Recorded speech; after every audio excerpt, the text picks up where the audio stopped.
Salut à tous, c'est DesignCrat. Bienvenue dans cette nouvelle vidéo pour l'épisode final du Boeing 737-400 aux couleurs de Nolinor Aviation.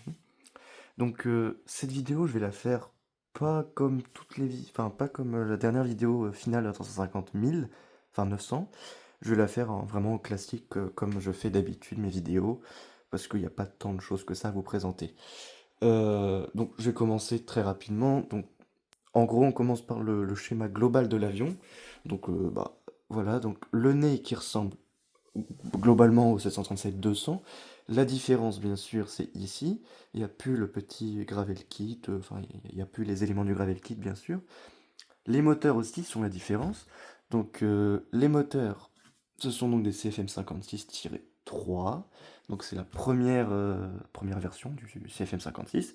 Donc, des moteurs qui sont assez petits par rapport aux autres 737.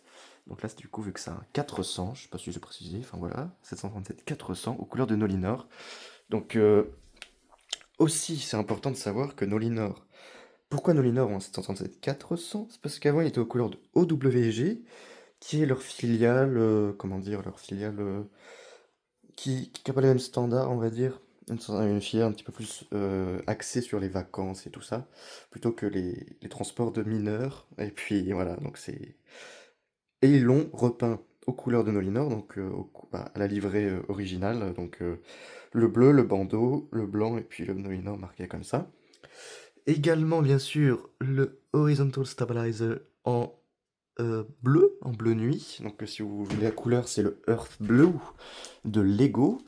Donc c'est une couleur qui est assez rare en plus, donc ça fait partie des difficultés de faire des avions avec ce genre de couleur. Donc comme vous pouvez le voir, il s'appelle, enfin son immatriculation c'est Whiskey Victor, Charlie Golf Golf Whiskey Victor, donc il était avant couleur de WG et maintenant c'est Nolinor. Enfin, ça reste Nolinor parce que c'est le même groupe, donc avec le petit logo du Canada, donc des petits détails sympathiques.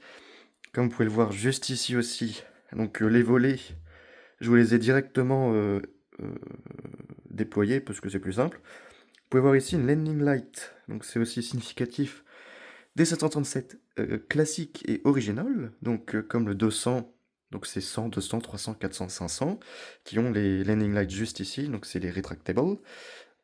Sur les plus récents, les rétractables ils sont juste ici, là, pas loin dans ce coin-là. Et donc là, comme vous pouvez le voir, c'est un 400, donc en gros, c'est le système comme ça, avec le pod en sortie d'aile, sur le bord de fuite. Et puis je vais vous montrer très rapidement les volets de cet avion avant de passer à l'intérieur, parce que bien sûr il y a un intérieur. Donc vous pouvez voir là les inner et outer flaps. Donc très basique on va dire, ça change pas beaucoup du 200, c'est pour ça que je m'attarde pas trop dessus. Et puis sinon ici c'est toujours des stickers, donc un grand sticker avec le N, et après des petits stickers, et là pareil la bande qui va tout ça. Et même la bande, elle va jusqu'en dessous. Donc c'est un sacré travail à faire, mais ça rend très très bien. Bien sûr, les portes peuvent s'ouvrir, mais c'est pas pratique de vous montrer à une main. Donc, je vais vous faire une coupure pour vous ouvrir tout ça. Je peux peut-être le faire à une main d'ailleurs. Donc, oh oui, je peux le faire. Donc ça se décroche de cette manière-là. Donc, vous pouvez voir la dérive que je vais poser juste ici. Et ensuite, le toit qui s'enlève de la manière la plus simple possible. C'est simplement... Oula. Non, c'est bon, ça le fait. Voilà, le toit s'enlève en une pièce de cette manière là. Donc le toit, vous pouvez voir comme ça, hein, ça rend ça. Et donc maintenant, on a accès à l'intérieur de cet avion. Donc on va partir de l'arrière. Donc là, on a le galley arrière. Donc on voit, j'ai essayé de faire des détails, on voit peut-être pas beaucoup, mais c'est pas grave. Les portes qui s'ouvrent, faire le focus. Les portes qui s'ouvrent exactement comme un 737, hein, les portes de 737. C'est un grand classique, hein, voilà. Ensuite, des rangées de passagers.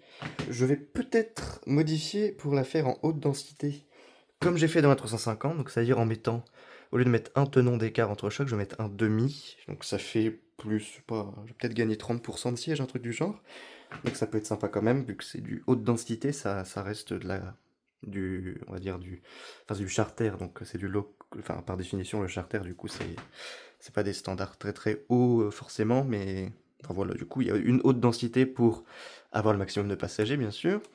Et donc à l'avant, pareil pour les portes, c'est la même chose, le même système, donc comme ceci. Et ensuite, on passe au cockpit. Donc pour le cockpit, je vais essayer de faire un focus, voilà, comme ça. Donc on a les yokes, les deux yokes que j'ai réussi à faire. Pareil, une petite console centrale pour représenter les CDU, ou les... Enfin voilà. Et la planche de bord, je n'ai pas pris de pièces imprimées avec le layout du 737 classique, mais j'aurais pu le faire. Mais sinon, voilà, donc vous pouvez voir l'intérieur, ça ressemble à ça, avec une porte ici, et là, ici, bah, des cloisons, et puis à l'arrière, c'est pareil. Là, c'est des toilettes, bien sûr. Et du coup, si je m'éloigne, ça ressemble à ça. Pour l'intérieur, je vais essayer quand même de vous retourner l'avion pour vous montrer le système de train d'atterrissage. Et puis, voilà, c'est pas mal déjà, je vais faire ça. Donc je vous retrouve tout de suite après cette petite coupure pour le système, enfin, pour le dessous de l'avion. À tout de suite. Et donc voilà l'avion retourné. Je vous avoue que je suis pas du tout habitué à le faire et j'ai eu un petit peu peur, mais ça le fait et je trouve ça super joli. Donc on peut voir tout d'abord ce que je vous disais tout à l'heure, c'est-à-dire que j'ai fait vraiment la bande gold jusqu'au bout, vraiment j'ai fait le maximum que j'ai pu. Vous pouvez voir, ça ressemble à ça et c'est très très joli, moi j'adore. Et bien sûr, le dessous est aussi en bleu. Alors ensuite, les volets. Donc les volets, vous pouvez voir ici le système, hein, c'est du slide et puis le classique, hein, que je peux pas trop vous montrer à une main, c'est pas facile. Ici, vous pouvez voir le dessous du CFM, donc tout plat, peut-être un peu trop plat, mais ça se voit pas quand il est à l'endroit, donc c'est pas grave.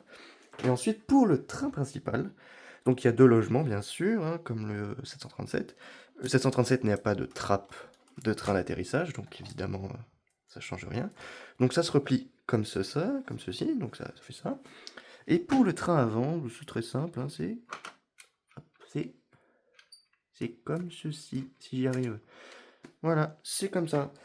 Et donc avec le train d'entrée, ça ressemble à ça. Donc moi j'adore.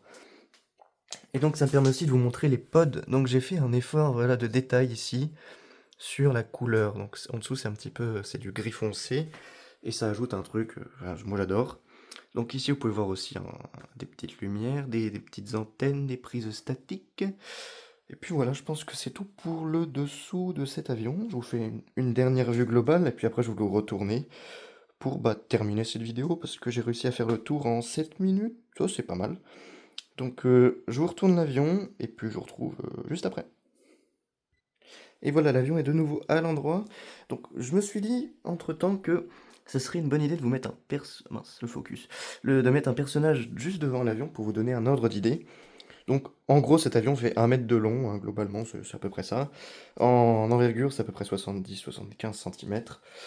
Et puis le nombre de pièces environ, je sais pas, 3500 ou 4000 pièces peut-être, je suis pas sûr de mon estimation, mais c'est pas grave. Et en termes de poids, on doit être à peu près à 4 kilos, quelque chose du genre. Donc ça reste un avion assez massif, assez lourd à l'arrière, et donc voilà, j'ai fait un centrage qui est pas mal. Donc faut dire aussi que le 737-400 en lui-même facilite la tâche parce que c'est un avion qui est penché un peu vers l'avant, le train avant est plus bas. Enfin, il y a un angle, je sais pas si on voit là. Ouais, non, on voit pas trop. Mais il y a un angle, en fait, ça descend. Ici, c'est plus haut que là. Voilà. Et donc voilà, ça vous donne aussi cette facilité de centrage, on va dire. Donc voilà, c'est la fin de cette vidéo. Merci de l'avoir regardé. N'hésitez pas à voter pour le 737-200, évidemment, qui est en description. Je vais le mettre en description. On a passé aujourd'hui, donc je tourne cette vidéo vendredi, elle sort demain samedi. On a passé aujourd'hui les 3800 supporters, donc ça veut dire qu'il en reste 1200 avant le prochain, on va dire le prochain checkpoint, donc c'est très sympathique. On devrait avoir le temps. Cet été, bon, je fais l'annonce ici, cet été, je passerai une journée chez Nolinor avec mon 737-200 que je vais mettre à jour.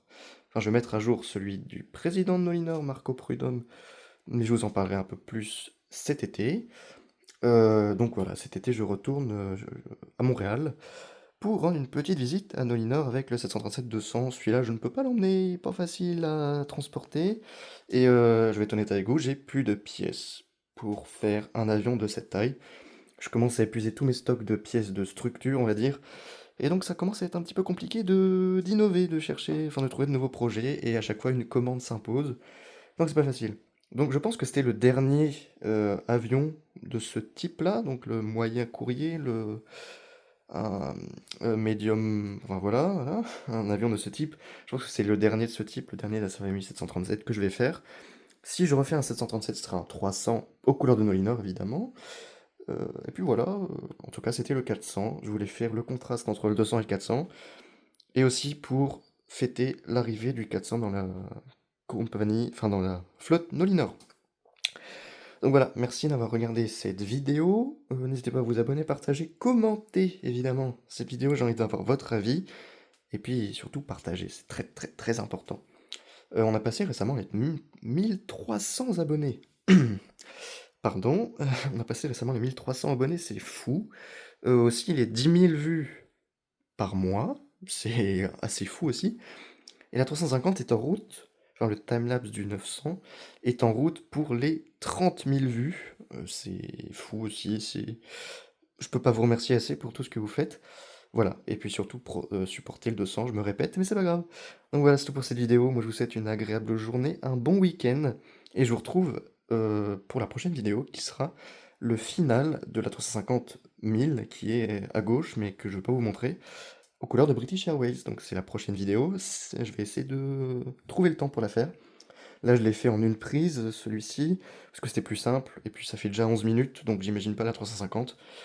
Voilà, on verra bien ce que ça donne. Donc merci d'avoir regardé, moi je vous dis à la prochaine. Salut!